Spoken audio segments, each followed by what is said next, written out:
Hey guys. Um, Hi. So today or in this video, it's kind of hard for me because I'm like, I don't know if I should say today or in this video because maybe you're watching them like back to back and I don't really know. But today in this video, we're gonna be finishing up, looks like we didn't finish up homework 3.4. And so I want to make sure we don't have any questions on that one. So, ooh, wow, we are very zoomed in. Okay, this is, we are so zoomed in. Holy crap, look at this. Look, wow, look at how zoomed in we are. You probably see my fingerprints too. They're like dirt under my nails and stuff. Oh, I drew on myself with a pen. Does that count? Okay, so unzoom here. Crunchy noises. Homework 3.4, you should have the front done, or at least a significant start on it. And then on the back side here, there are two conceptual questions at the top. The first one, number 4, is why do elements, zoom in. Why do elements have to be either heated, as in like a fire, or plugged into an electrical source first before colored light is emitted? So I kind of talked about this in the last little video that I was showing, but essentially we don't actually care what the input energy source is, but it does require energy in before it can drop and come out again. So it doesn't matter if it's energy from the fire or if it's an outlet, we're not going to be able to have that drop occurring unless it first had some sort of energy that went in. So put all that in words, and there's what you're looking for number 4. Number 5, why do different elements emit different spectra? Code name for barcode. Why do elements have different barcodes? And I'm going to answer this other question in a second here. So different barcodes, this is straight from the notes, right? Each element has its own unique barcode because, and the biggest factor is that every element's ring system is at different heights / distances. So I printed out, if I can find it here, I printed out some of the ring differences for hydrogen versus helium. Hydrogen has our 4 lines, 1, 2, 3, 4, that we're used to, the red, the blues, and that purple. And here's the helium. And it might not seem like a significant difference, like, well, they're similar. They are similar, but similar is not the same. So when we like draw the line for this number 7, it kind of matches up more so with this one's ring 6. And this one's ring 4 is nowhere near that, etc., etc. So, oopsies, that one was off. So there you can kind of see the differences, and there's more stripes because there's more electrons, but the different colors come from the different heights. So there's your answer for number 5. In a fire, what happens is the barcode that we're looking at blends together. And so since they have a different barcode, they'll have a different fire blend color as well. Okay, so those are conceptual questions. And you should have much better answers than just what I wrote here. You won't get full credit. But the last part is mathematical. So make sure you have a calculator ready to go. I'm probably going to use my other calculator because I'm better at it. And what we're going to do is calculate the energy of the transition. So from the notes, that distance between the energy levels when falling, that's important because that's the energy of the color that comes out. So here's a formula that we're going to use. Get my highlighter. The energy, N means ring. So like over here, N equals 1 was ring 1, ring 2, ring 3. So the energy of whatever ring we're working with equals negative ground state energy times Z squared over ring number squared. Put some labels in. So every time that there's N, that's what we're going to use for the ring number here as well as there. Z is our atomic number, or the number of protons that the element has. In the ground state energy value, we're going to plug in this number here because the ground state energy of hydrogen, the whole worksheet's on hydrogen, is that. It's not so tricky. It just looks hard. So for number 7, we're dealing with the transition from ring level 4 to ring level 2. That's a drop, right? Because off to the side, there's my nucleus. Ring 1, 2, 3. I feel like I'm drawing the Wi-Fi symbol. 4. 1, 2, 3, 4. So a 4 to 2 drop would look something like that. So calculate the energy of level 4. Show your work. Cool. I'm gonna use this equation. The energy of level 4, E4, equals negative ground state energy, okay, which is apparently this number. I'm not going to write the units because I'm running out of space, but that is joules, times the number of protons squared. Hydrogen has 1 proton. It is the simplest element. 1 proton squared is just 1, but I'll write it out anyway. Divided by the ring number squared. And we are working with ring number 4. So 4 squared. So I plug that in my calculator, the whole thing, negative 2.178. Put everything in parentheses just so it doesn't get messed up. And the energy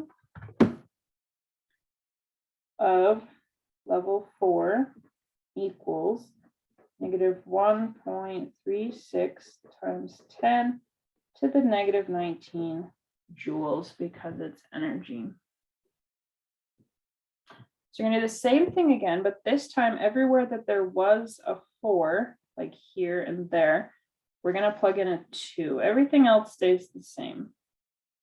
So energy level 2 equals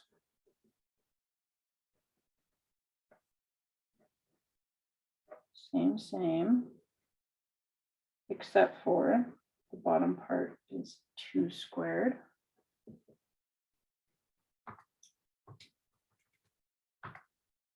Squared on the bottom. And I'm getting negative 5.445 times 10 to the negative 19 joules. So if this is the energy level of 4, and this is the energy level of 2, however would I be able to calculate the distance between them? And I know you're thinking, those are really hard numbers. I'm kind of lost. Like, what are you doing here? It's not nearly as bad as you're thinking. You're overthinking. What I'm saying is, let's energy level 4, simple numbers. If energy level 4 was 100 joules and energy level 2 was 60 joules, right? The difference between them would just be subtracting. It just so happens that we've got these weird numbers, but we're still just doing subtraction. So, so I took the 5.445 times 10 to the negative 19, which was this one. And I subtracted this one. My process is subtraction. And my answer is negative 4.09 times 10 to the negative 19 joules. Whoops, I didn't realize that was like not on the screen. Luckily, all I wrote was the word subtraction. If you're confused on the negative sign here, what this negative sign for the transition is showing, it's not really negative, it's not negative energy. What it's showing is the direction that the electron is going. You could take out all of the negatives and not really worry about it because 5 minus 1 is still 4. But the negative there is telling us that the direction of the electron is going down. Like my little side picture over here, it was dropping. If it were going the opposite direction, then this would need to be a plus sign to show direction. So if these negative signs here and here are tripping you up, then just don't even worry about it. You can still get the same 4 number by taking regular 5 minusing 1.36. Obviously, you should keep your 10 to the 19th, but we've still got that 4 value. The negative is just showing emission. It dropped.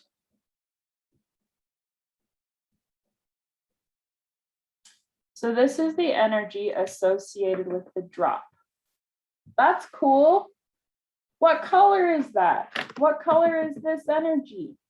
If only somewhere in our notebook, definitely in our notebook, we had an equation for converting energy into wavelengths. Let's see.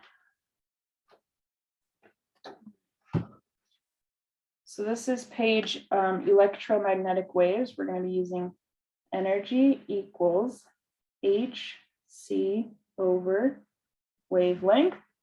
Because if we've got the wavelength, we know the color, at least if it's one humans can see. So energy equals hc over wavelength. Energy equals, H and C are always the same. So let's see. I'm not going to put the negative there because it's directional, right? Like it's just showing us what's going on. So I'm not going to include it when I do my calculation, but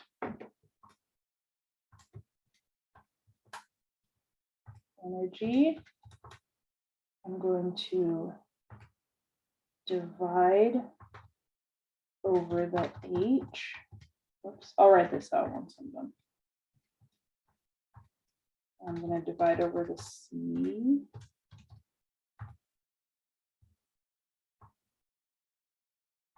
I actually need to do some like voodoo math here. Okay, don't worry about how I punched it in. I did some voodoo math to get the answer.